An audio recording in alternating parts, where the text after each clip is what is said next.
Bukan dakwah kalau ceramahnya bikin miskin makin nyaman dengan kemiskinan. Itu namanya racun. Ini buat oknum ustadz ya. Nggak usah baper nih kalau misalnya nggak ngerasa kayak begini nih. Jangan kira semua ceramah itu bermanfaat ya. Kalau ustadznya salah sasaran, orang kaya makin kaya, orang miskin makin miskin. Dan gue berkali-kali ngomong gitu loh. Ustadz ini sebenarnya harusnya nih belajar yang namanya customer behavior, marketing, public speaking, materi itu harusnya belajar yang namanya perilaku customer, target audience dan lain sebagainya. Itu dicek dulu customer behaviornya. Dunia ini ngapain dikejar? Duit ini sementara. Dikasih kalimat yang Dunia ini hina. Jangan kejar harta. Nggak apa-apa miskin, yang penting masuk surga. Dunia ini sementara. Kita nih berpuasa miskin nggak apa-apa. Ya, takdir namanya. Kan ada bom mati uang gitu kan. ujung-ujungnya tuh mudorot tuh, istri lu, anak lu, keluarga lu susah hidup lu. Egois banget tuh jadi laki lu. Ngomong sama istrinya di motor bututnya itu gitu. Iya, hidup kita udah bener ternyata begini gitu. Itu kan tanggung jawab lu dosanya. Akhirnya dia mudorot sama. Kenapa hal ini dijelaskan oleh beliau? Karena beliau membayangkan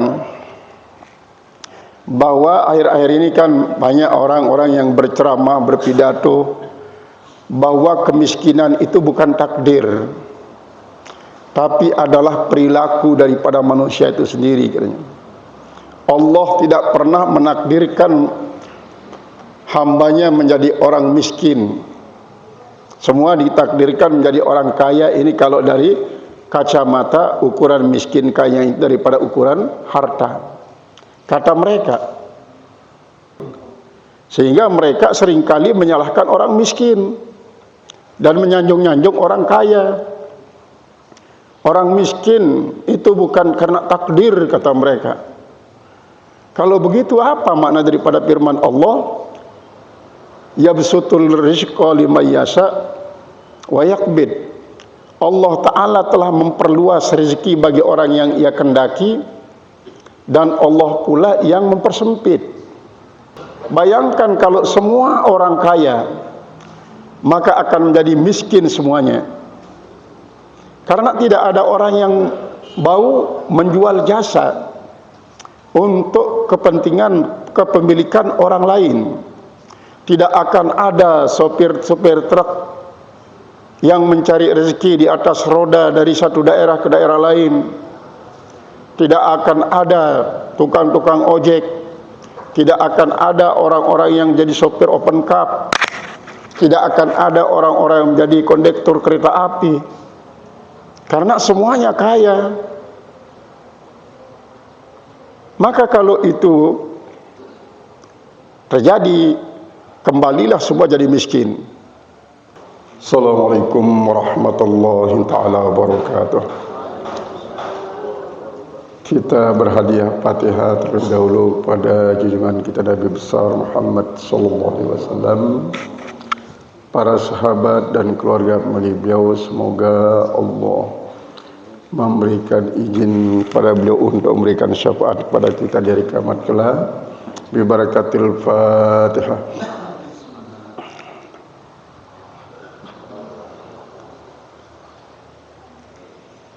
Kedua, buat al-mukarramun, para tuan guru kita, para asatiz, para guru-guru kita yang telah mendahului. Semoga Allah menerima segala macam amal ibadah beliau-beliau, mengampuni segala macam keliruan dan kesalahannya, dan mudah-mudahan Allah menjadikan kubur-kubur beliau menjadi taman-taman surga bukan jurang neraka.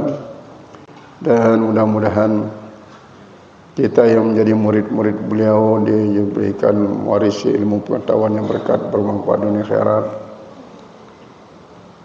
oleh Allah Subhanahu wa taala dari beliau. Semoga kita diberikan usia panjang, senantiasa dalam keadaan sehat walafiat, selalu berbuat taat, jauh dari berbagai macam maksiat dan mungkarat. Mudah-mudahan Allah juga memberikan kita rezeki dengan cara mudah, berlimpah dan barakah, jadi bekal beribadah sampai meninggal dunia dalam keadaan husnul khotimah kelak bersama para ulama dan aulia. Kita dimasukkan ke Jannatul Firdaus. Barakatul Fatihah.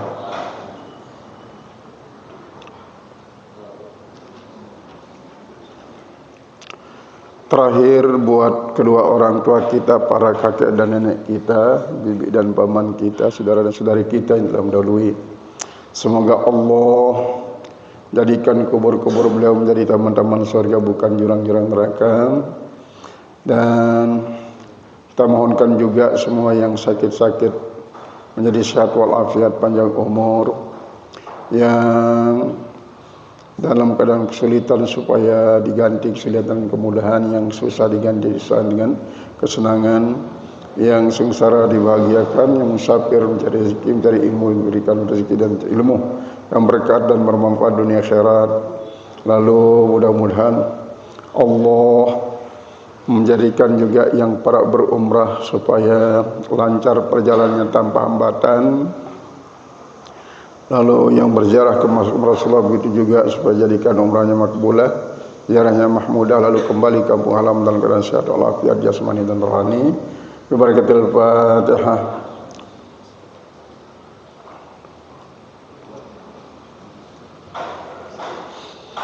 A'udzu billahi minasyaitonir rajim. Bismillahirrahmanirrahim. Alhamdulillahirabbil alamin.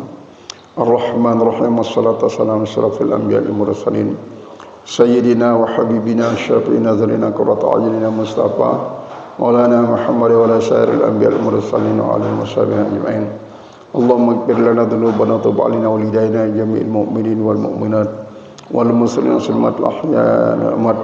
Allahumma iftah qulubana wa arifin wa 'allimna ulumal anbiya'il mursalin waj'alna minal ulama'i ilamin wal muqarrabin alladziina la khaufun 'alaihim yahzanun waj'alna minal ulama'i ilamin wal awliya'il muqarrabin الذين لا خوف عليهم يحزنون واجعلنا من العلماء الامنين والاولياء المقربين الذين لا خوف عليهم يحزنون سبحانك لا علم لنا الا ما علمتنا انك انت العليم الحكيم الحمد لله رب العالمين.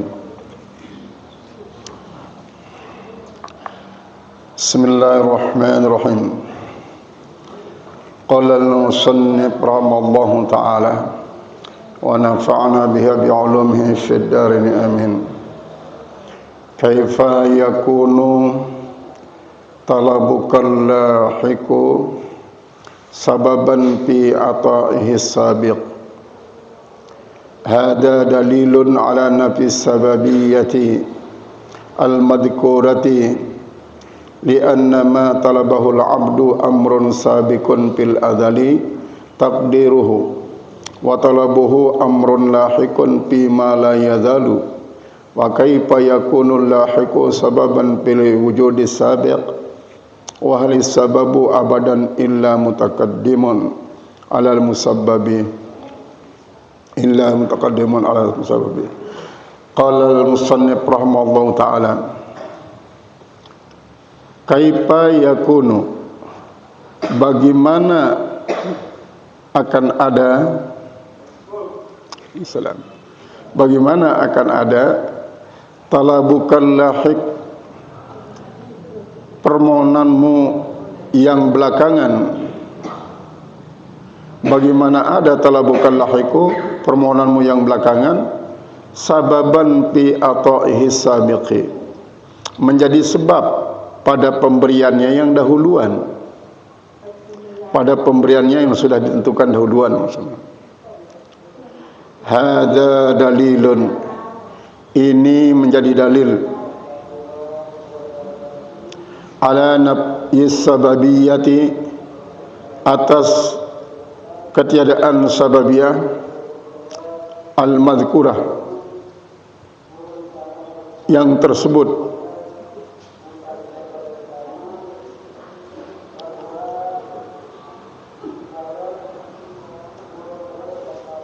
Li'anna ma talabahu al-'abdu, li'anna ma talabahu al-'abdu, karena apa yang telah menuntut akan dia oleh seorang hamba,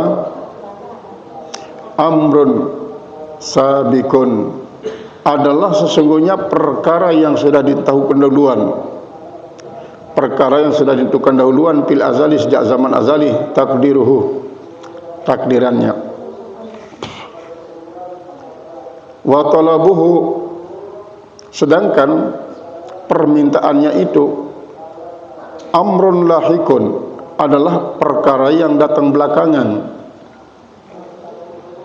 perkara yang datang belakangan, fima la yazalu, pada apa yang senantiasa.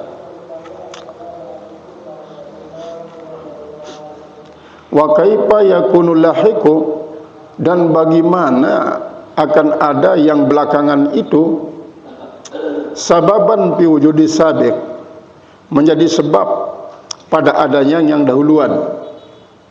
Jadi sebab pada adanya sesuatu yang sudah ditentukan dahuluan. Wa halis sababu, dan apakah sebab itu abadan selama-lamanya, illa mutaqaddimun alal musababi, kecuali dia pasti dahuluan daripada yang disebabkan. Jadi beliau ini mengajak kita untuk berpikir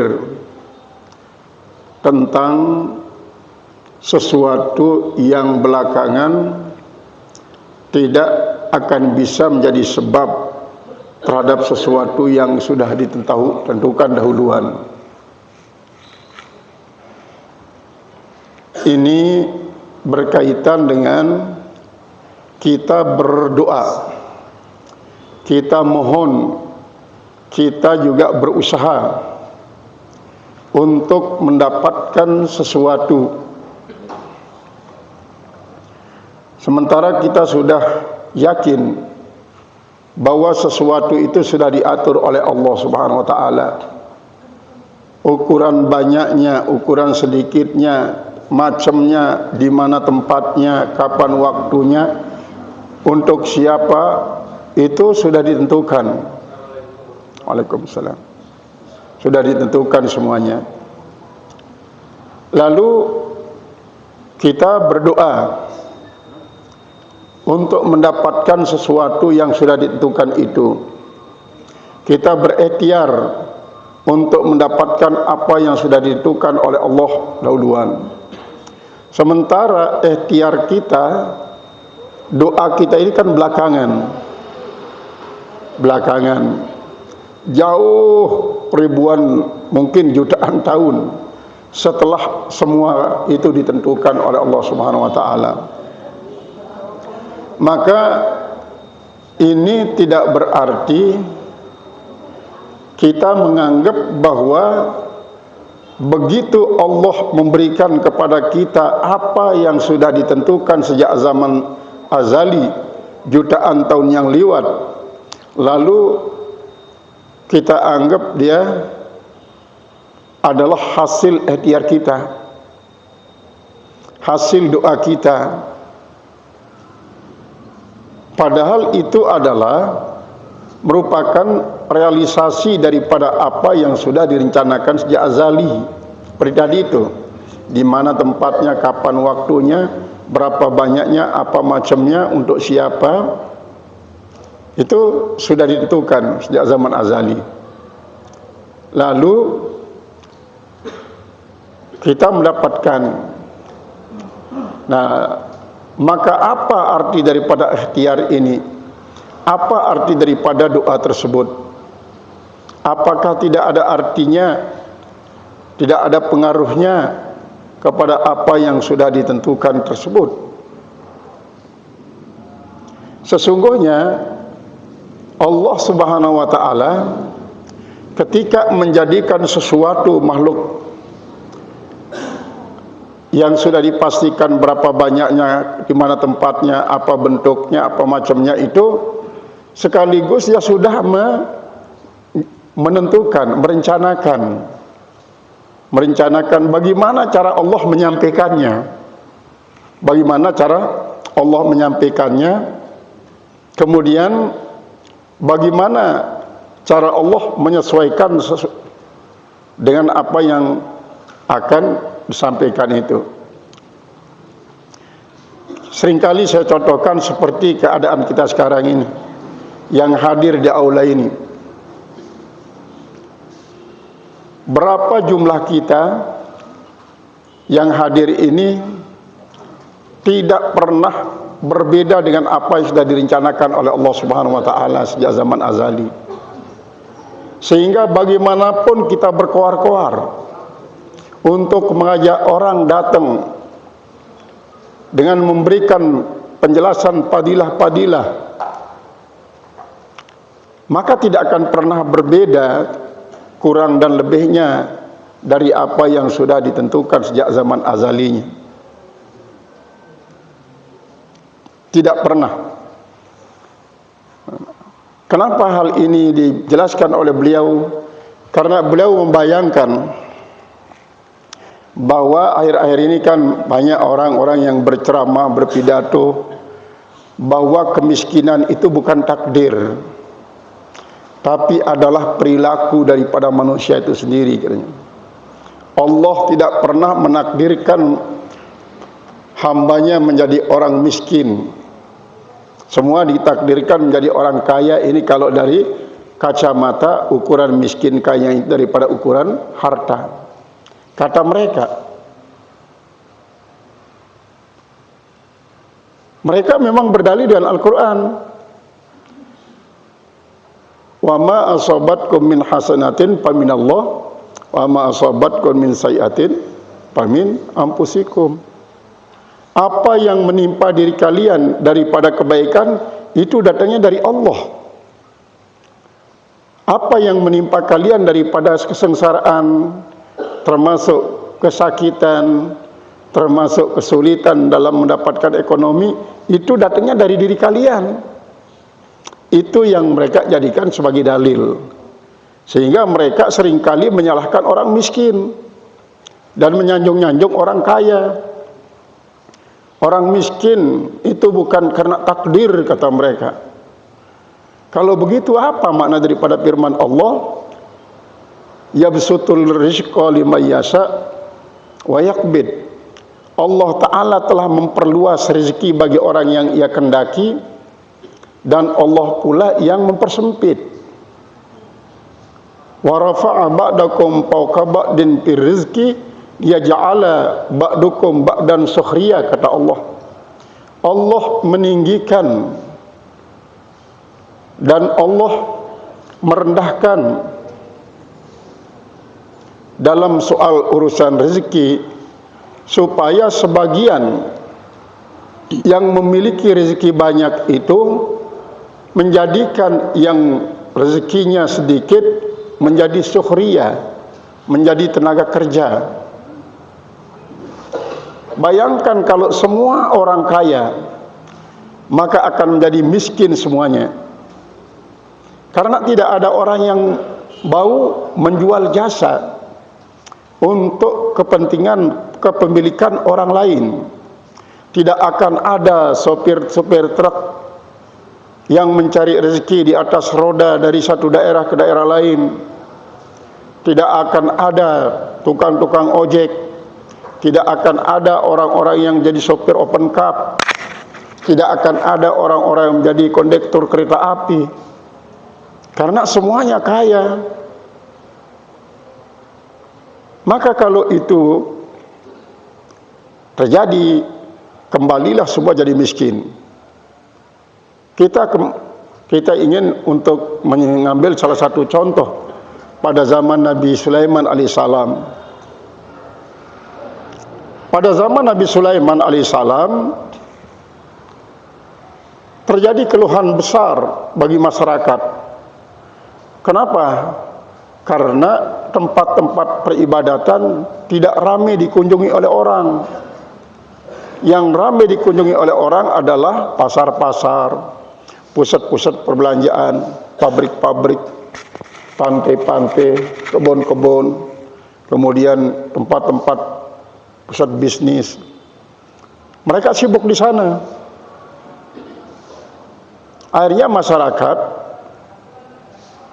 mengusulkan agar tidak perlu adanya pusat perbelanjaan, tidak ada pabrik-pabrik, tidak ada itu dan ini. Pokoknya tekankan supaya semua masyarakat datang ke tempat peribadatan. Akhirnya apa yang diperintahkan itu bisa terlaksana. Maka timbul lagi keluhan. Pasar-pasar menjadi bangkrut, buah-buahan menjadi rusak, semua produk-produk tidak ada yang laku, habis rugi besar-besaran dalam bidang finansial. Mau beli apapun tidak ada yang melayani, orang membeli pun tidak ada. Maka mereka kembali ngelapor kepada Nabi Sulaiman. Kalau begitu, buka lagi pusat-pusat perbelanjaan, pabrik-pabrik, pusat-pusat bisnis, agrobisnis dibuka. Biarkan Allah yang mengatur dengan cara wajar, dan Allah Maha pintar mengatur segalanya. Kalaupun kita ingin ikut andil dalam pengaturan itu, tetap dia mengacu kepada fa iza azamta fatawakkal 'ala Allah. Kalau kau sudah merencanakan dengan matang segala sesuatu, serahkan saja hasilnya kepada Allah.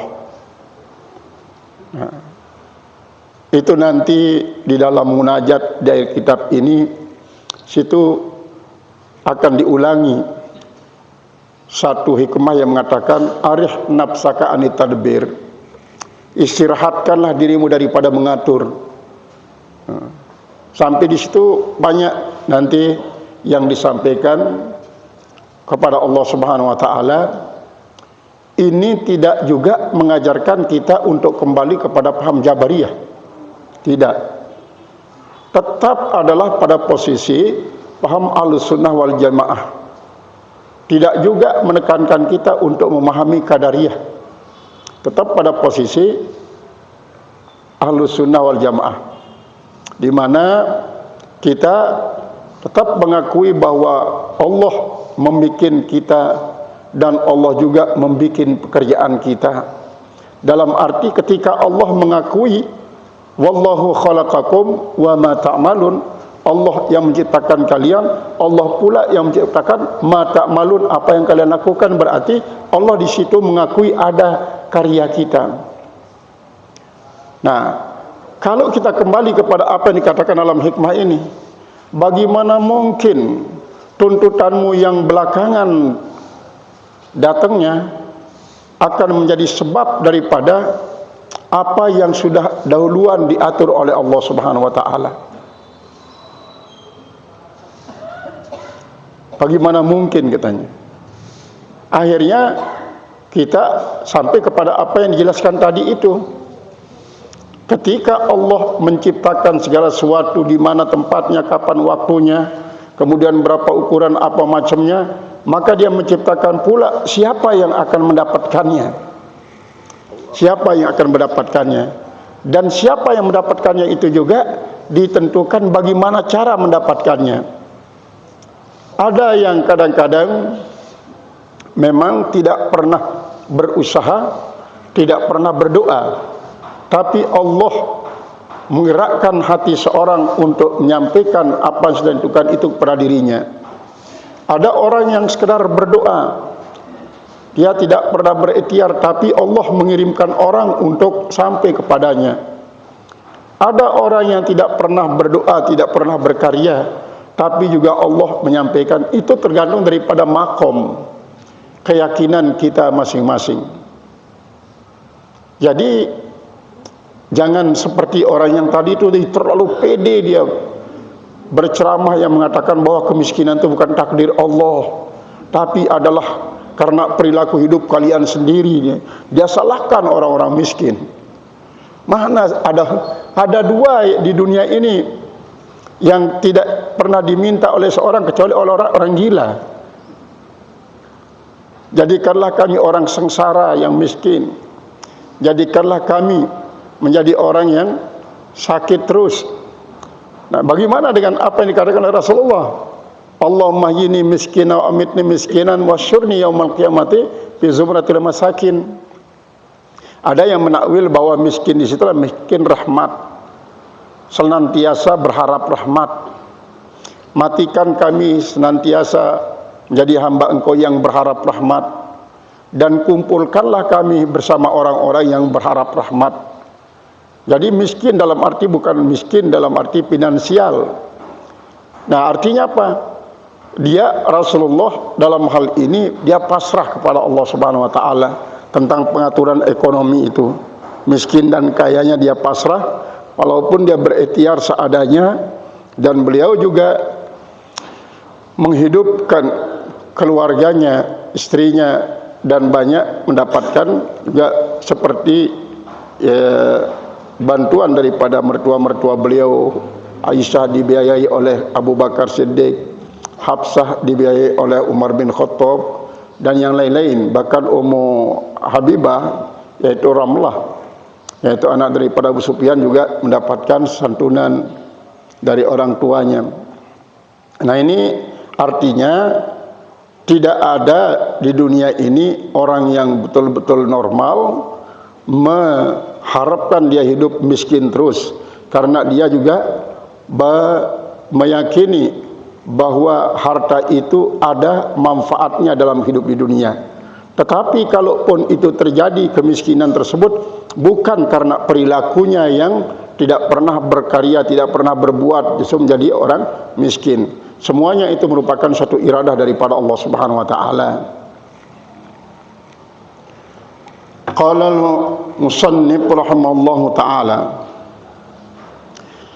jalla hukmul azali ayyan dafa ila al-ilali.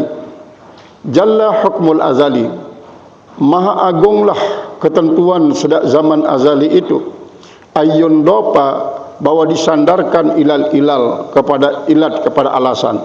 Artinya hukum Allah yang maha agung, yang maha luhur, yang sudah ditentukan sejak zaman azali itu akan dipengaruhi, disandarkan kepada ilal. Ilal ini alasan, kepada alasan. Sehingga kita bertanya, apa alasan Allah menjadikan orang ini begini? Apa alasan Allah menjadikan saya begini-begini? Hukum Allah yang berlaku sejak zaman azali itu bukanlah alasannya terjadi pada masa kini. Bukanlah alasan terjadi pada masa kini. Seperti tadi itu, kau miskin bukan karena takdir Allah, tetapi adalah karena kau sendiri tidak bisa mengatur hidupmu dengan cara baik. Nah, maka apa yang dikatakan oleh beliau ini adalah tidak seperti itu, bahwa apa yang sudah ditentukan oleh Allah merupakan ketentuan agung, ketentuan luhur Allah, tidak perlu diilat-ilatkan kepada perilaku manusia yang hidup pada masa kini. Hadza dalilun akharun, ini adalah merupakan dalil yang lain, ala ma dzakarahu, atas apa yang ia telah sebutkan akan dia. Wa huwa anna husula ma talabahu ad-da'i, yaitu bahwa terdapatnya apa yang menuntut akan dia oleh orang yang berdoa, hukmun minallahi ta'ala, adalah merupakan suatu hukum, ketentuan daripada Allah Ta'ala fil azali, sejak zaman azali. Fala yakunu sababuhu ad-du'a, fala yakunu sababuhu ad-du'a, maka tiadalah sebabnya, sebab apa yang diberikan kepada hamba itu bukanlah sebabnya adalah doa, wasu'al, dan permintaan, bukan. Lianna ahkamallahi, karena bahwasanya hukum-hukum Allah Ta'ala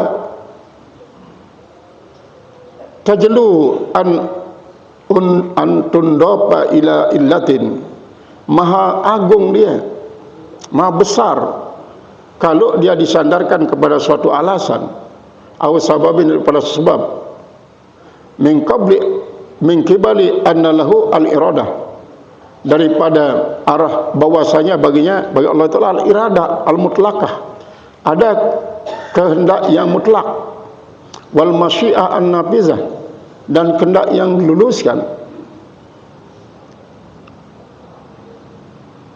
Fasanuhu illatun likulli syai', maka perbuatan Allah itu adalah menjadi ilat bagi segala sesuatu. Jadi apa yang sudah direncanakan Allah itu menjadi ilat bagi segala sesuatu. Wala illatun lisunihi, bukan segala sesuatu itu menjadi alasan bagi perbuatan Allah. Kama qalahul arifun al muhaqqiqun, sebagaimana telah mengatakan akan dia oleh orang-orang arif yang betul-betul tahqiq dalam kearifannya. Nah, ini menjadi tambahan dalil akli sungguhnya, supaya kita bisa memahami, kata beliau, bahwa hukum Allah, ketentuan Allah yang maha agung, yang maha luhur itu tidak pantas dia disandarkan kepada alasan-alasan yang ada dari makhluk. Alasan ada daripada makhluk. Ini kan dari pemikiran yang sederhana saja kita mengatakan, mana mungkin makhluk ini menjadi alasan bagi Khalik? Mana mungkin perbuatan daripada makhluk ini menjadi alasan daripada perbuatan Allah, perbuatan Khalik? Usaha, doa itu adalah datang dari makhluk, tidak akan bisa mempengaruhi, tidak akan bisa menjadi alasan bagi apa yang sudah ditetapkan oleh Allah sejak zaman azali. Ketika kita diberikan, maka itu bukan berarti pemberian Allah dengan sebab kita ikhtiar, bukan dengan sebab kita berdoa, tapi memang sudah sesuai dengan rencana Allah. Karena apa? Doa kita dan ikhtiar kita sendiri adalah merupakan satu ketentuan daripada Allah. Makanya Allah Subhanahu wa taala seringkali mewujudkan apa yang direncanakan itu oleh Allah jauh berbeda dengan apa yang kita harapkan. Coba bayangkan Nabi Ibrahim alaihissalam yang minta Rabbana wa ba'ats fihim rasulan min anfusihim yatlu alaihim ayatika wa zakkihim wa yu'allimuhumul kitaba wal hikmah wa in kanu min qablu lafi dhalalin mubin. Ini kan jarak antara Nabi Ibrahim yang berdoa itu dengan ibroznya Nabi kita ribuan tahun. Ribuan tahun jaraknya. Karena apa? Lahirnya beliau bukan karena doa daripada Nabi Ibrahim, bukan karena permohonan daripada Nabi Ibrahim, tapi memang karena rencana Allah. Nabi Ibrahim mengatakan, warzuq ahla minas samarat, jadikanlah penduduk daripada penduduk Mekah ini rezekinya dari buah-buahan. Pada zaman Nabi Ibrahim belum seperti yang sekarang ini di Mekah. Bahkan pada masa Syarif Hussein pun belum seperti sekarang ini. Ini artinya apa? Allah menjadikan kesemua itu bukan karena doa Nabi Ibrahim, tapi adalah karena memang rencana Allah. Rencana Allah. Nah, kemudian kalau kita kembali kepada ikhtiar dan doa kita, kita tidak boleh mengatakan kalau begitu apa makna daripada ikhtiar dan doa kita itu.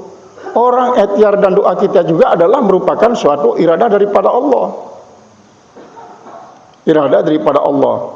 Ketika Allah ingin untuk menyampaikan kepada kita apa yang sudah direncanakannya itu, kita diilhami ikhtiar, kita diilhami juga doa. Nabi Sulaiman alaihissalam seperti yang sudah diceritakan bahwa beliau itu adalah produsen besi. Itu pun besi tua yang dijadikan menjadi produk-produk rumahan, mewarisi keterampilan daripada orang tuanya Nabi Daud. Hidupnya sangat-sangat pas-pasan. Tiba-tiba diperintahkan oleh Allah, Sulaiman, ada perempuan tua di sana tuh jauh. Tidak ada yang memelihara dia, tidak ada yang merawat dia. Coba kau perhatikan mereka. Allah itu mewahyukan kepada Nabi Ibrahim. Nabi Ibrahim terus berpikir di mana tempatnya orang itu. Saya tidak punya kendaraan yang cukup untuk sampai ke sana. Finansial pun kurang. Akhirnya Nabi Ibrahim diilhami oleh Allah Subhanahu wa taala doa. Doa yang diilhami oleh Allah Subhanahu wa taala. dengan katanya Rabbik firli wa habli mulkan la yambagi min ba'du min qablu wa min ba'du. Sulaiman ya. Jadi Nabi Sulaiman berdoa dengan ilham itu.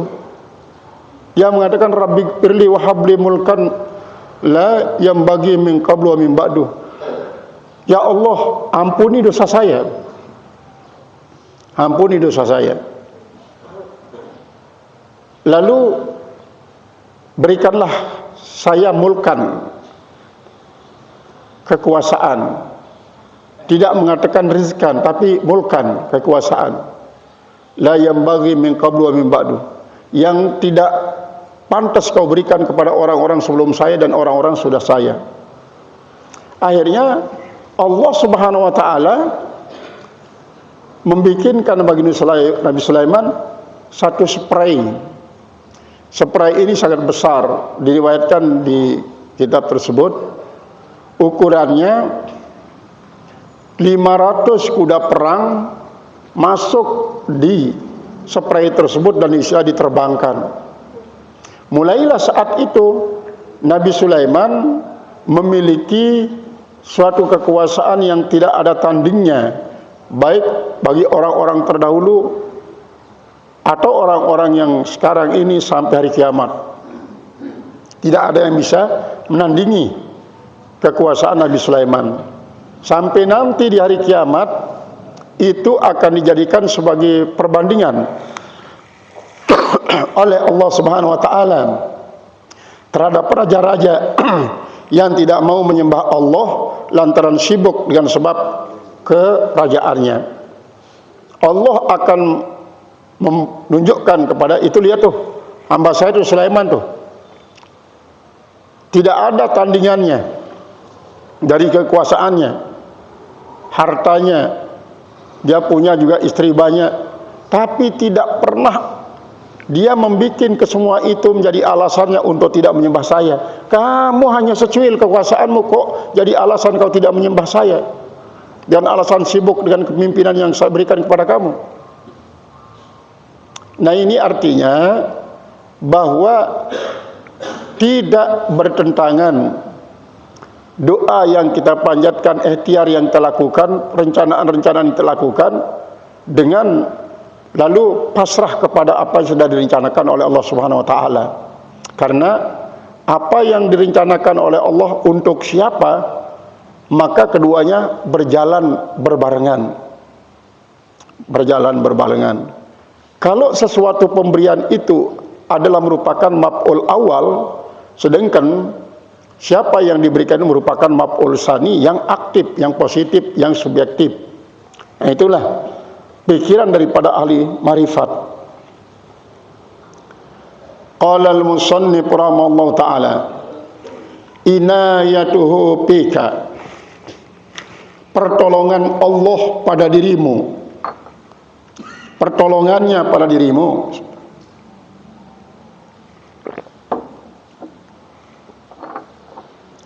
Pertolongannya pada dirimu, la li syai'in minka, bukanlah karena sesuatu yang datang dari dirimu.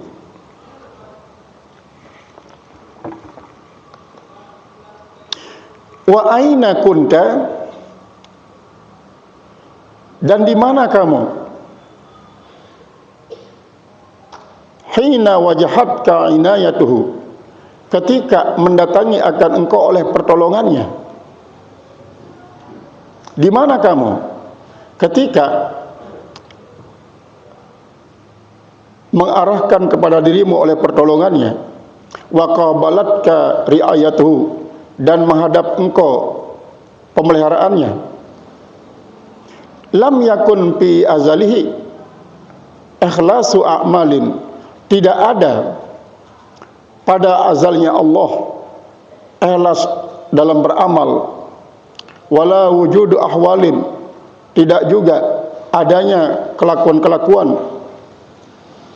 Bal lam yakun hunaka, tetap bahkan tidak ada di sana illa mahdul ibdal, kecuali semata-mata karunia, wa azimun nawal, dan agungnya pemberian. Jadi di dalam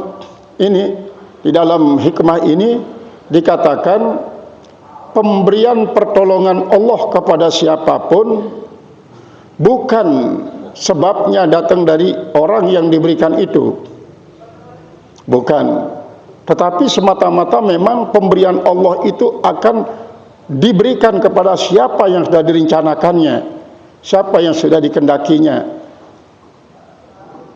Itu sebabnya maka ditanyakan, di mana kamu berada ketika mendatangi engkau oleh itu si pertolongan? Di mana kau berada? Kan kau tidak pernah mengatakan saya tunggu pertolongan Allah di sini dengan rencanamu sendiri.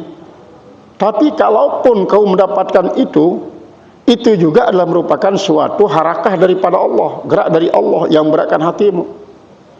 Pemeliharaannya itu begitu juga.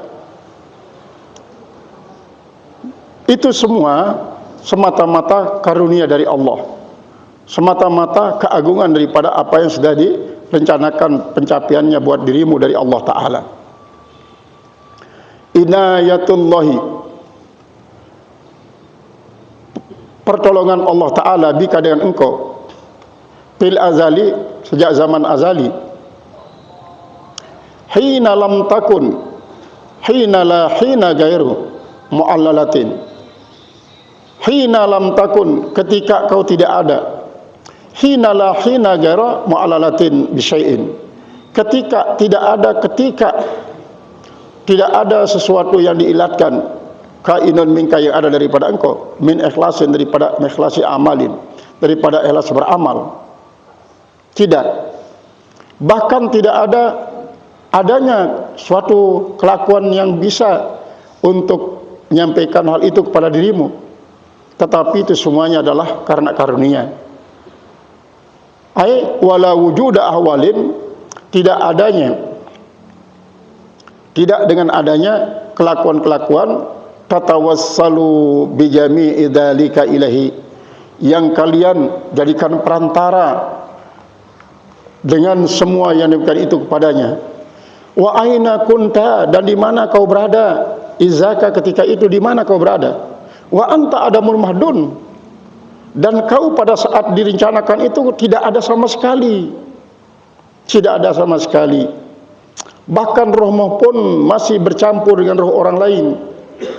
Ballam yakun hunaka, bahkan tidak ada di sana illa mahdu karamhi, kecuali semata-mata kemuliaan Allah, ibdalihi, dan karunianya, wa azimu ihsanihi, dan agungnya pemberiannya, wa nawalihi, dan pencapaiannya, la gairu, tak ada yang lain daripada itu semua. Qala al-Wasitiyu, telah berkata Imam Al-Wasiti rahimahullahu ta'ala, mudah-mudahan merahmati akan dia oleh Allah subhanahu wa ta'ala, aqsamun kusimat, yaitu beberapa bagian yang telah dibagikan, wa nu'utun, dan beberapa sifat, wa ahkamun ujriyat, dan beberapa hukum yang sudah diperlakukan.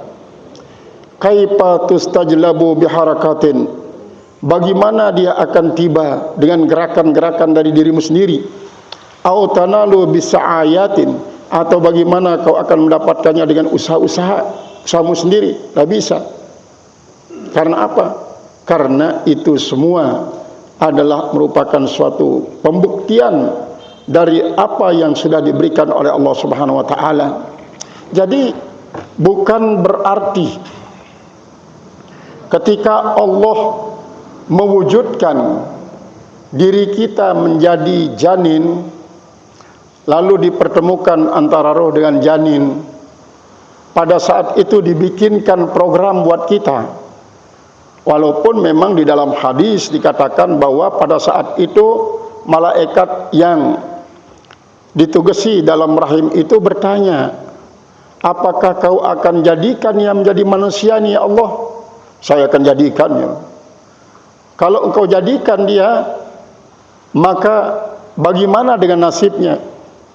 Bagaimana hidupnya, bahagia atau sengsara? Berapa umur yang kau berikan? Kalau dia sudah datang umurnya, ajalnya, di mana kau akan kuburkan? Itu malaikat ini bertanya kepada Allah Subhanahu wa taala. Maka semua pertanyaan malaikat itu dijawab. Dan jawaban ini bukan berarti pada saat itu direncanakan. Namun jawaban itu semuanya sudah direncanakan jauh sebelum adanya malaikat sekalipun. Sebelum adanya alam semesta ini sudah direncanakan itu semuanya. Karena adanya semua rencana itu memang jauh sebelum adanya makhluk yang diciptakan oleh Allah ini.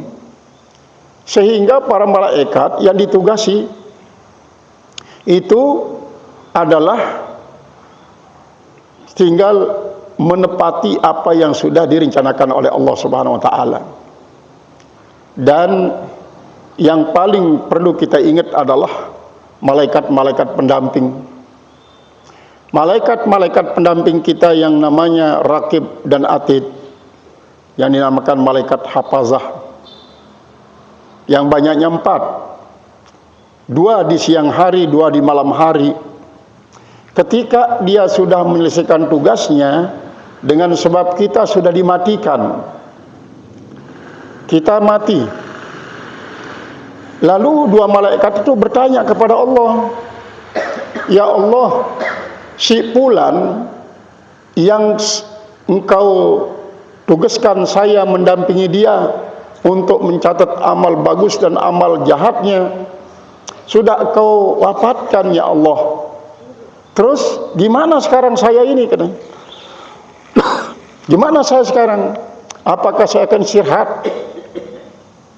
Karena apa? Orang yang saya sudah dampingi itu sudah meninggal. Sudah meninggal. Nah, apakah begitu manusia yang dijadikan sebagai, yang didampingi oleh malaikat ini baru ditiupkan nyawa, lalu dia mulai didampingi? Sebenarnya sejak malaikat itu ada sudah diperlihatkan. Lihat ini, kamu daftar nama orang yang kau akan dampingi itu. Sejak itu dia sudah mulai untuk mendampingi ruh daripada orang tersebut, sampai kepada proses penciptaannya daripada elemen-elemen yang diambil daripada elemen bumi, elemen air, elemen angin dan api, itu didampingi oleh malaikat ini. Ketika sudah habis masa hidupnya di dunia, maka malaikat itu bertanya, sekarang sudah engkau wafatkan ya Allah orang yang telah engkau tugaskan kami kepada dia, kemana saya akan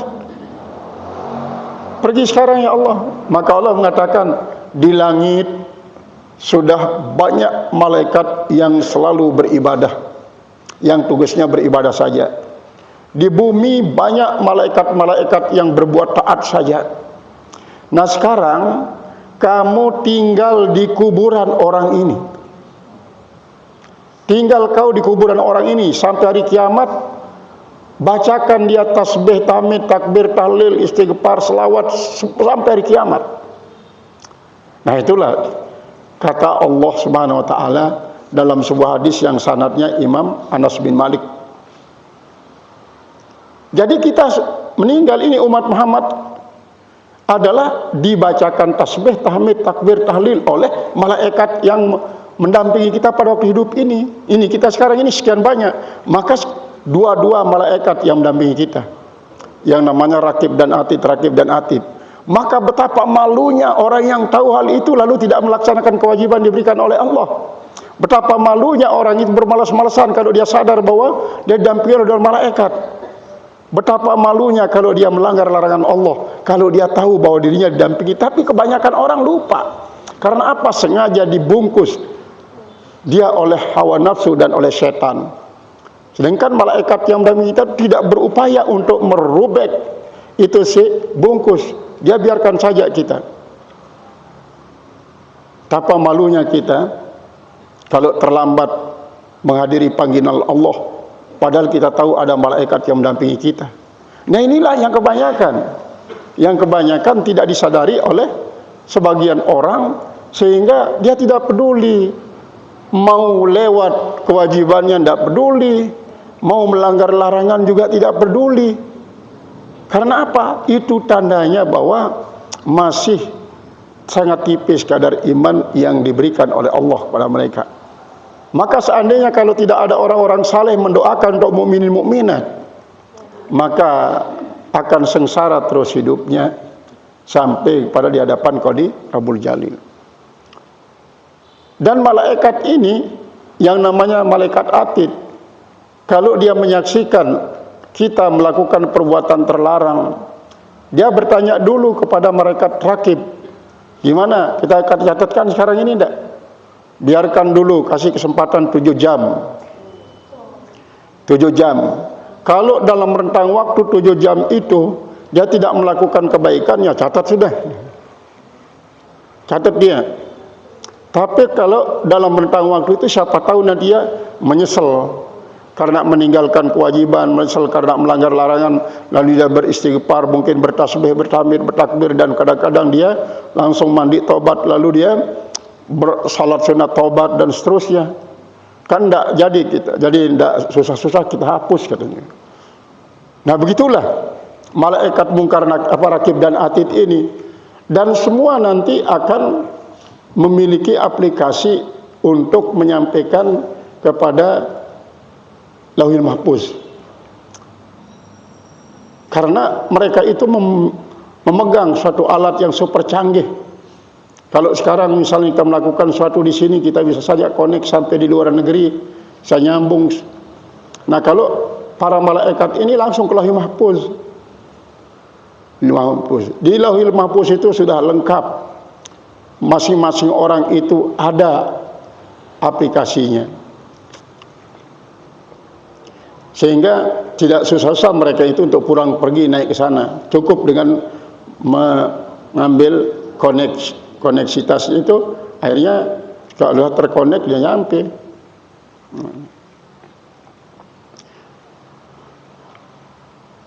Qala al-musannif rahimahullah ta'ala, alima annal ibadah, Allah tahu bahwasanya hamba-hamba itu yatasawwapuna, mereka sangat ingin tahu, yatasawwapuna, mereka sangat ingin tahu, ila zuhuri sirril inayati, kepada nampaknya rahasia daripada pertolongan-pertolongan itu. Faqala, maka Allah mengatakan, yakhtassu birahmatihi may yasha'u, Allah menghususkan rahmatnya siapa saja yang ia kendaki. Ini kan Allah yang menghususkan siapa saja dengan rahmatnya, siapa saja yang kendaki. Makanya kita misalnya yang hadir ini adalah bagian daripada orang yang dihususkan tidak dapat rahmat. Yang lain mungkin dia dapat rahmat dari yang lain. Dia mungkin tidak hadir di sini, tapi dia dapat rahmat dalam bentuk lain, di tempat lain, dalam suasana lain. Wa alima, dan Allah tahu, annahu law khalahum, bahwasanya kalau dia mengosongkan mereka, wa dzalika la tarakul amala, dan yang demikian itu niscaya mereka meninggalkan amal. Saya mereka akan meninggalkan amal. Ayatina dan alal azali, hal keadaan dia itu berserah diri atas apa yang telah terjadi pada masa lalu. Faqala, lalu dia berkata, Allah Ta'ala berfirman, inna rahmatallahi qaribun minal muhsinin, sungguhnya rahmat Allah Subhanahu Wa Ta'ala itulah maha dekat daripada orang-orang yang berbuat bagus. Kadang-kadang seperti tadi itu, orang meninggalkan amal, kalau dilihat dari sisi kemanusiaannya adalah karena memang kemalasannya. Tetapi sesungguhnya karena memang dikosongkan mereka itu daripada rahmat Allah Subhanahu Wa Ta'ala. Kemudian kalau dari sisi kemanusiaannya, ada yang beralasan macam-macam lah, yang membuat dirinya tenang untuk meninggalkan kewajiban dan untuk melanggar larangan Allah. alasan itu kadang-kadang dibantu dia muncul daripada setan dan iblis dan nafsu. Misalnya dia tidak sholat tepat pada waktunya, dia ngolor sampai 2 jam 3 jam daripada waktu sholat. Dia tidak merasa rugi. Tidak merasa rugi. Kenapa dia tidak merasa rugi? Karena setan telah membekali dirinya dengan suatu tipu daya. Kamu tidak usah, sekedar terlambat tidak apa-apa, yang penting kau tidak tinggalkan sama sekali. Toh Allah Subhanahu wa taala itu memiliki suatu rahmat yang sangat luas. Macam-macamlah dengan alasan-alasan itu, sehingga mereka tidak pernah merasa menyesal, tidak pernah merasa rugi, tidak pernah merasa rugi kalau meninggalkan kewajiban, tidak pernah merasa rugi kalau melanggar larangan. Itu sesungguhnya adalah merupakan suatu iradah daripada Allah Subhanahu wa taala. Apalagi kalau sudah artinya dia sudah menjadikan seperti itu kan, ini kan toh sudah ditentukan oleh Allah, nggak bisa kita robah sendiri. Nah, kemudian kata-kata inna rahmatallahi qaribun minal muhsinin itu sesungguhnya merupakan suatu penjelasan daripada yakhtassu birahmatihi mayyasha. Allah menghususkan dengan rahmatnya itu siapa saja yang ia kendaki. Nah, siapa yang dikendaki ini? Yaitu al-muhsinin. Al-muhsinin itu apakah dia menjadi muhsinin semata-mata karena ikhtiarnya? Tidak. Tetapi juga karena rahmat Allah Ta'ala. Kalau tidak ada rahmat Allah Subhanahu wa taala, dia tidak mungkin untuk bisa melakukan ihsan. Tidak mungkin dia akan bisa melakukan perbuatan-perbuatan bagus. Tidak mungkin. Lalu bagaimana orang-orang yang tidak ditakdirkan untuk menjadi orang bagus? Maka disitulah Allah memberikan peluang bagi hamba-hambanya yang dititipi suatu irsyadah untuk mendakwahi, untuk mengajak orang-orang tersebut. Itulah sebabnya maka Allah mengutus para nabi. Ketika nabi sudah berakhir masa pengangkatannya, maka para ulama lah yang menjadi warasatul anbiya. Disitulah peranan daripada para ulama. Nah, sehingga seperti tadi itu, ulama ini akan diarahkan dia kepada si fulan untuk menyampaikan dakwahnya. Lalu Allah juga sudah menjadikan bahwa si fulan ini saya berikan hidayah melalui seorang alim yang bernama si ini. Terus dibagi-bagi sehingga ada orang di tempat itu diadakan pengajian, diadakan majelis taklim, atau mereka diberikan suatu pelajaran lewat alam, bencana alam, banjir, mungkin juga tanah longsor, puting beliung, kebakaran. Lalu mereka setelah itu diarahkan, mengungsi saja kamu karena di sini rawan kecelakaan, rawan bencana. Nah, akhirnya banyak yang mengungsi, datang ke tempat-tempat orang saleh.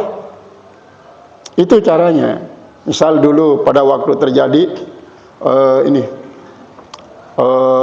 di Bali itu Anak Agung, Gunung Agung, lahar Gunung Agung, banyak yang mengungsi karena ke Lombok, banyak yang mengungsi ke Lombok, di Lombok Utara terutama sekali. Jadi karena pada waktu terjadinya lahar Gunung Agung itu, bahkan orang-orang yang mengungsi ke masjid pun habis mati terbakar dengan hawa panasnya. Lebih-lebih pada waktu dulu terjadinya Tambora. Sebelum Tambora, Samalas, Rinjani itu. Pada waktu terjadinya Tambora itu seluruh dunia diselimuti oleh, istilahnya kalau kita itu hujan wau. Begitu juga waktu Samalas. Waktu Samalas itu Gunung Rinjani itu. Gunung Rinjani itu namanya Samalas. Terjadi letusan. Dan jauh sebelumnya adalah jauh sebelum Tambora ini, 7.000 tahun sebelum Nabi Isa dilahirkan, telah terjadi letusan, artinya gunung yang sekarang tempat Danau Toba itu, Gunung Toba. Gunung Toba meletus sampai akar-akarnya sedalam ratusan meter ke bawah, itu diangkat oleh Allah Ta'ala menjadi lahar, menjadi abu. Akhirnya kan sekarang danau yang ada itu dulu gunung Samalas, Gunung Toba, sekarang menjadi Danau Toba yang luasnya seperti Jabotabek. Itu gunung dulu. Jadi Allah menunjukkan kekuasaannya kepada hamba-hambanya agar hambanya menjadi mengambil ibrah, mengambil pelajaran. Nah, kalau pada akhir-akhir ini belum banyak terjadi bencana-bencana seperti pada masa lalu. Belum banyak terjadi bencana. Jadi masih lebih hebat bencana pada masa lalu dibanding dengan akhir-akhir ini. Kenapa? Karena adanya umat Muhammad SAW. Adanya umat Muhammad SAW. Karena begitulah yang difirmankan oleh Allah Subhanahu wa taala, lan nu'adzibal qauma wa anta fihim wa lan nu'adzibal qauma wa hum mustaghfirun. Saya tidak akan pernah mengazab satu kaum di dunia ini sementara kau ada di tengah-tengah mereka. Saya tidak akan pernah mengazab satu kaum apabila mereka itu beristighfar. Di dalam sebuah hadis dikatakan, innallaha la yaridul azaba ala kaumin fa idza nadhara ila ta'limi sibyani hikmatan paraddahu. Allah sudah berencana untuk menjatuhkan azab kepada satu kaum, tapi begitu Allah menyaksikan di situ ada seorang mengajar anak kecil Al-Quran, kembali dia tarik kembali azab itu, tidak jadi diturunkan lantaran adanya seorang yang mengajarkan Al-Quran itu. Nah, apalagi dengan kelompok yang lebih besar. Makanya di dalam kitab Uspuriyah itu, satu tempat pengajian dapat menangkal 70 bencana yang disebabkan oleh 70 tempat maksiat. Misalnya di satu tempat ada 70 tempat maksiat yang oleh Allah memandang dia cocok untuk diazab orang ini dengan cara dibalik buminya, sehingga yang atas menjadi bawah, yang bawah jadi atas seperti pada zaman kaum Nabi Lut. Tapi di situ ada tempat pengajian, sudah biarkan, yang tidak usah. Siapa tahu nanti dengan pengajian ini mereka yang sekarang bergelimang dosa karena maksiatnya itu bertobat, atau kalau tidak dia melahirkan anak cucu yang beriman. Sebab kalau kau azab dia sekarang ini, mereka mati dalam keadaan su'ul khotimah, tidak sempat bertobat, dan mereka tidak ada yang melahirkan orang-orang yang beriman dari anak cucu mereka. Itu sebabnya maka keberadaan daripada umat Muhammad di dunia ini sangat-sangat dibutuhkan tanpa disadari, walaupun dihujat dari sana kemari oleh orang-orang yang anti kepada Nabi Muhammad, anti kepada Islam, menghujat Al-Quran, menghujat kaum muslimin, menghujat Nabi Muhammad hanya dengan kata-kata mereka yang didorong oleh emosional, dibantu oleh setan-setan dan nafsu mereka. Dia hujat kaum muslimin, dia hujat Al-Quran, dihujat Nabi Muhammad SAW, tapi Allah tidak mengazab mereka. Kenapa? Karena umat Muhammad masih ada di antara mereka. Nah, itulah inna rahmatallahi qaribun minal muhsinin, dekat daripada orang-orang yang berbuat bagus. Zuhuru sirril inayati, nampaknya rahasia pertolongan. Allati muqtadahar rahmah, yang adalah sasarannya adalah rahmah. Huwa tahsisul masyiati, yaitu adalah penghususan kehendak Allah. Fi qaulihi azza min qail, yaitu pada firman Allah, orang yang maha perkasa daripada orang yang berfirman. yakhtassu birahmatihi may yasha'u. Allah menghususkan rahmatnya siapa saja yang ia kehendaki. Wala illata lahu minal 'abdi, dan tidak ada alasan baginya yang didapatkan dari hamba. Semuanya tidak ada ilatnya dari hamba. Wal ihsanul mansubu ilaihi, dan sebuah kebagusan yang dibangsakan kepada Allah fi qaulihi ta'ala inna rahmatallahi qaribun minal muhsinin. Sungguhnya rahmat Allah itu sangat dekat daripada orang yang berbuat bagus. Amaratun wa alamatun, adalah merupakan satu tanda dan tanda ala tilqal inayah, atas itu pertolongan. Walaisa bi illatin mujibatin, bukan dengan ilat, dengan alasan yang mewajibkan. Innama asnadar rahmata ilaihi, hanya saja Allah menyandarkan rahmat padanya. Wa allaqaha, dan ia menggantungkan itu si rahmat bihingannya dan ihsan itu li alla yattakilal ibadu, supaya tidak pasrah hamba itu ala sabiqati, atas apa yang sudah berlalu. Wa yatrukul amala, lalu dia meninggalkan amal. Artinya kan ini pertama masyiah kan, kehendak Allah mau berikan kepada siapa saja, tidak ada yang mengatur Allah, karena dia sudah mengatur segala-galanya, dia maha pengatur. Ketika dia menyebutkan inna rahmatallahi qaribun minal muhsinin, ternyata yang dimasyiah itu, yang dikehendaki orang yang berbuat bagus.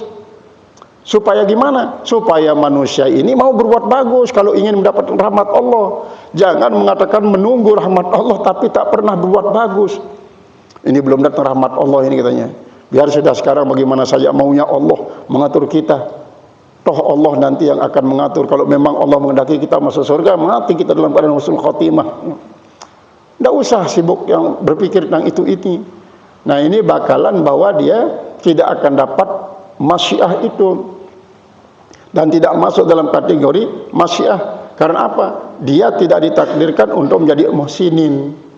Berarti yang akan mendapatkan masyiah itu adalah al-muhsinun.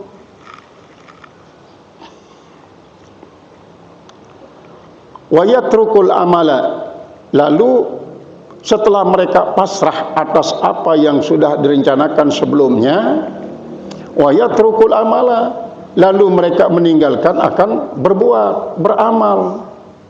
Alladhi huwa muqtadal ubudiyati alwajibati, dan dia adalah merupakan tuntutan sifat ubudiyah alwajibah lillah, yang wajib milik Allah Ta'ala alaihi atas mereka.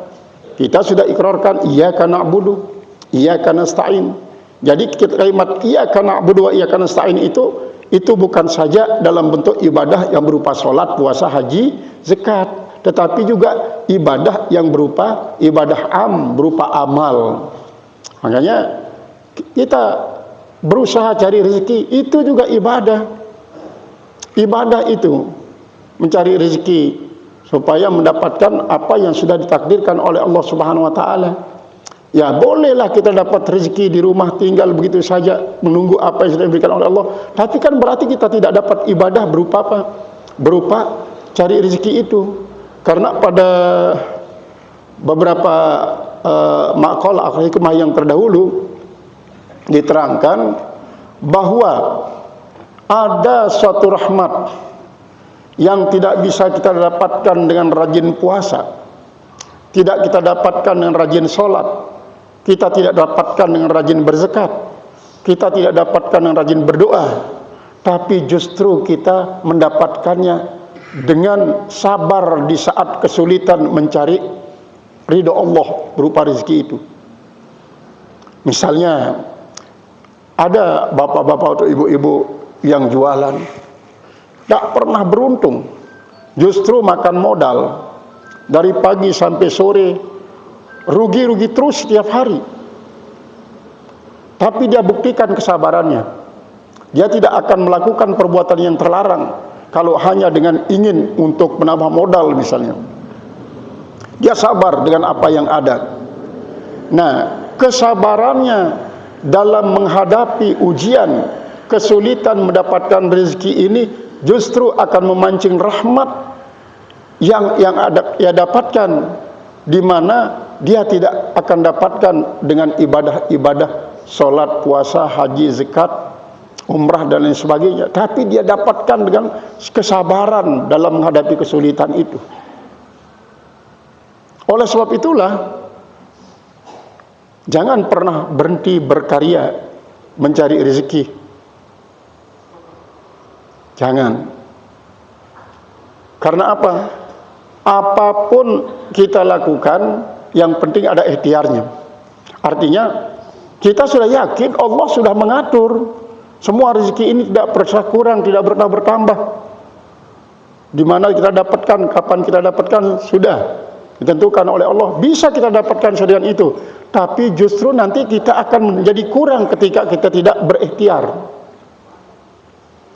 Ketika kita tidak berikhtiar, lakukan apa saja yang berupa ikhtiar itu untuk mendapatkan karunia Allah, dan ini adalah merupakan ibadah yang sangat luar biasa besar pahalanya.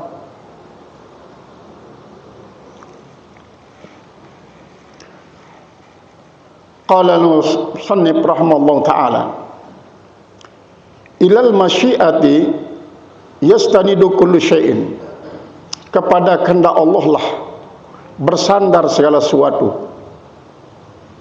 Pada kehendak Allah lah bersandar segala sesuatu. Li'anna wuku'a ma lam yasha'il haqqu, karena bahwa terjadinya apa yang tidak dikehendaki oleh Allah Ta'ala mahalun, mustahil. Mustahil akan terjadi sesuatu itu tanpa kehendak Allah. Mustahil.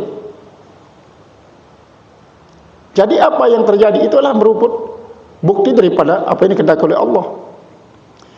Wala tastanidu hiya ila syai'in, dan tidaklah bersandar dia itu si masyiah kepada sesuatu. Jadi segala sesuatu itu bersandar kepada masyiatullah, kepada kehendak Allah, tetapi masyiatullah itu tidak pernah bersandar kepada sesuatu. Dalam arti kehendak Allah Ta'ala itu tidak disyaratkan orang untuk mendapatkannya dengan doa dan ikhtiar. Tidak. Bukan itu syarat untuk mendapatkan masyiatullah. Kalaupun kita berikhtiar dan berdoa, itu juga adalah merupakan iradah dan masyiat daripada Allah untuk menambah ibadah kita. Jadi kita segala sesuatu ini butuh kepada Allah, tapi Allah tidak pernah butuh kepada segala sesuatu. Karena segala sesuatu itu mustahil akan terjadi tanpa iradah Allah. Maka berarti segala sesuatu itu dia mustahil tidak akan berkehendak kepada iradah Allah. Kalaupun dia tidak berkehendak menurut hawa nafsunya, tapi sesungguhnya dia sangat berkehendak.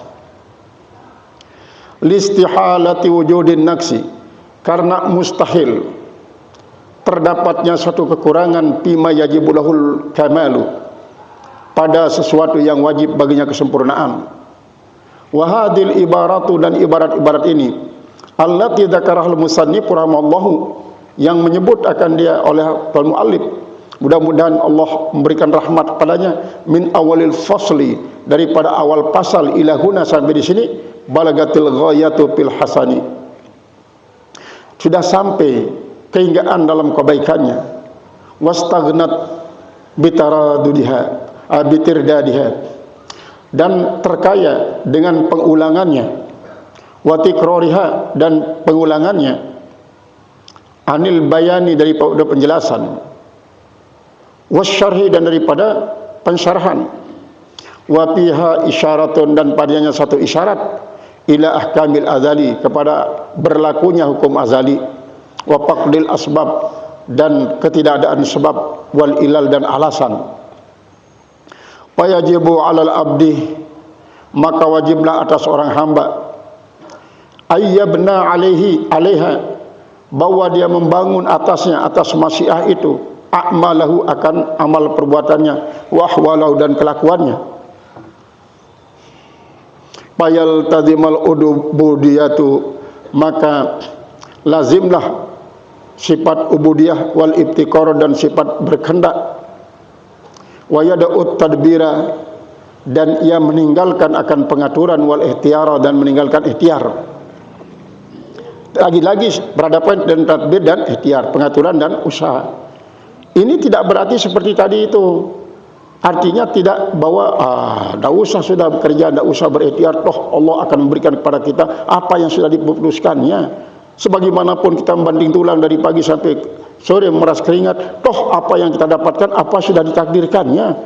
Lebih baik sudah kita begini-gini saja sudah. Nah, silahkan, pasti akan dapat juga apa sudah direncanakan itu. Tapi tidak dapat seperti yang tadi. Orang itu tidak mendapatkan rahmat mungkin dengan sebab solat, puasa, dan sebab zakat dan hajinya, tapi dia akan dapatkan dengan sebab dia bersabar terhadap kesulitan dalam mencari, dalam berikhtiar. Liman biyadihi dzalika, bagi orang yang di kekuasaannya yang demikian itu. Wa hadza huwa adabut tauhid, inilah dia merupakan adab daripada tauhid. Ja'alanallahu min ahli bimanhi, mudah-mudahan menjadikan akan kita oleh Allah daripada ahli, orang yang memiliki adabut tauhid dengan karunia-Nya, wa karami, dan kemuliaannya, wa fadli, dan kelebihan daripada Allah Ta'ala. Qala Abu Bakrin Muhammad bin Musa al-Wasiti, telah berkata Abu Bakar Muhammad bin Musa al-Wasiti radhiyallahu anhu, mudah-mudahan Allah redha daripadanya, innallaha la yaqribu faqiran li ajli faqrih, sesungguhnya Allah Subhanahu wa taala tidak mendekatkan, la yuqarribu faqiran, tidak mendekatkan orang fakir itu karena kefakirannya, wala yub'idu ghaniyan li ajli ginahu, dan dia tidak menjauhkan orang kaya, tidak menjauhi orang kaya karena kekayaannya, walaisa lil aradi indahu, dan bukan juga karena ada mata benda yang ada di sisinya, khatrun, ada khawatiran, hatta biha, sehingga dengannya, yasilu, dengannya dia sampai, wa biha yaqta'u, dan dengannya pula dia memutuskan, dia terpotong, walau bazzilat lahu dunya wal akhirah, kalau dilimpahkan baginya dunia dan akhirat, ma ausalaka ilaihi bihima, bukan atau tidak Allah menyampaikan engkau kepada dirinya, kepada Allah dengan keduanya, bukan. Tapi kenapa tadi kita mengatakan bahwa apa? Orang itu akan mendapatkan rahmat bukan dengan sebab puasa, dengan sebab dan ini, tapi justru dia mendapatkan rahmat dengan sebab, nah, kata-kata sebab ini kan, dengan sebab dia sabar dalam menghadapi kesulitan mendapatkan rezeki. Itu adalah bahasa syar'inya, bahasa syariatnya. Namun dengan cara itulah Allah Subhanahu wa taala justru memberikan dia, sehingga pada hakikatnya adalah Allah memberikan dia. Tetapi hal itu dikatakan adalah jangan sampai orang itu tidak melakukan suatu ikhtiar, tidak melakukan doa, karena Allah akan memberikan dia terwujud dalam bentuk doa dan ikhtiar itu rahmat yang akan dia dapatkan, tapi bukan dengan sebab ikhtiar dan doa itu dia dapatkan. Maka dikatakan bahwa si fakir didekati oleh Allah bukan karena fakirnya, kemudian si kaya dijauhi oleh Allah bukan karena kayanya, bukan pula karena ada mata benda dunia yang mengkhawatirkan pada dirinya. Bukan itu yang bisa menyampaikan, bukan itu juga yang mencegah, bukan itu yang memotong, tetapi semata-mata adalah karunia daripada Allah. Semua itu. Walau akhazathuma kullahuma, maka jikalau ia mengambil akan keduanya, yaitu fakir dan kaya, masing-masing dari keduanya, ma kata akabihima kurbaman qarraba min ghairi illatin, tidaklah memutuskan engkau dengan keduanya kedekatan orang-orang yang dekat min ghairi illatin, tanpa alasan. Wa qata'a man qata'a min ghairi illatin, dan ia juga memutuskan orang siapa yang ia putuskan tanpa alasan, semata-mata masyiatillah, kama qala ta'ala, sebagaimana berfirman Allah Ta'ala, wa man lam yaj'alillahu lahu nuran fama lahu min nurin. Maka siapa saja yang tidak menjadikan oleh Allah baginya akan sinar, maka dia tidak ada dapatkan sinar daripada sinar Allah.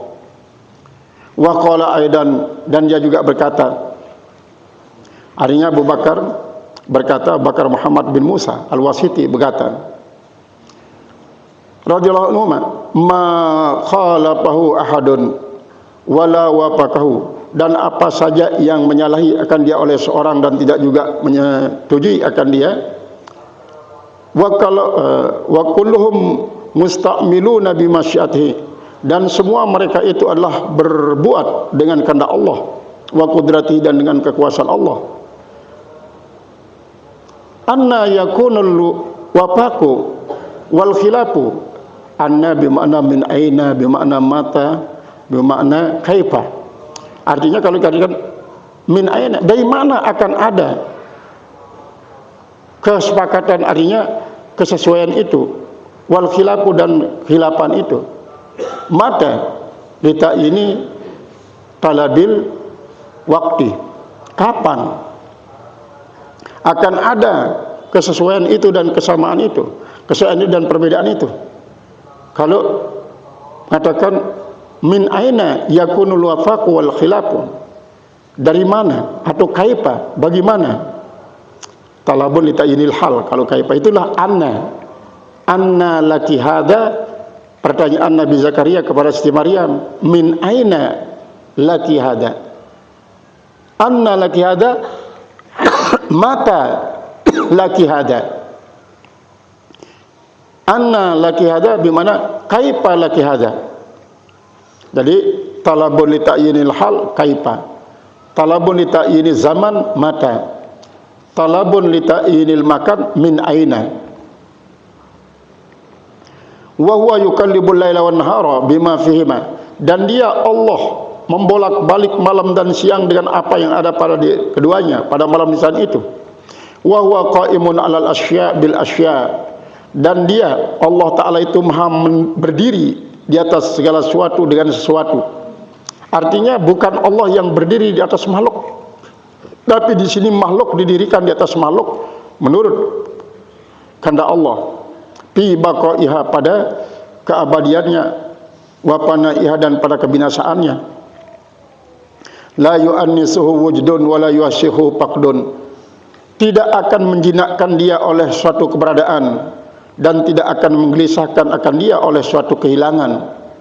Balla faqda wala wujda, bahkan tidak ada kehilangan dan tidak ada keberadaan. Innama hiya rusumun tahta rusum, hanya saja dia adalah suatu gambaran di atas gambaran.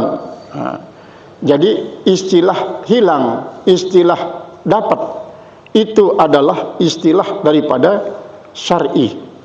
Sedangkan hakikatnya antara al-qabdu wal bastu adalah sama, antara as-sihhatu wal maridu sama, antara al-wujdu wal faqdu sama. Istilah daripada itu supaya kita bisa menyebutnya, namun semuanya adalah kembali kepada yang esa, itulah Allah yang mengaturnya.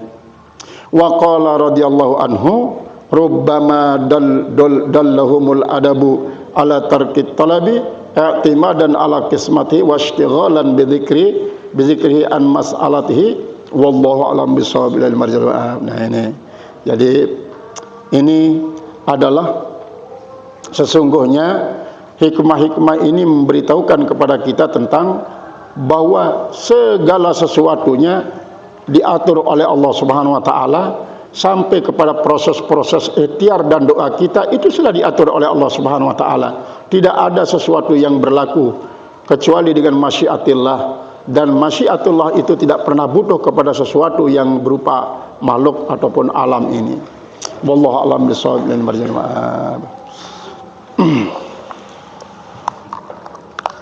Jadi mudah-mudahan Allah Subhanahu wa taala menjadikan saat ini merupakan saat ijabatul doa.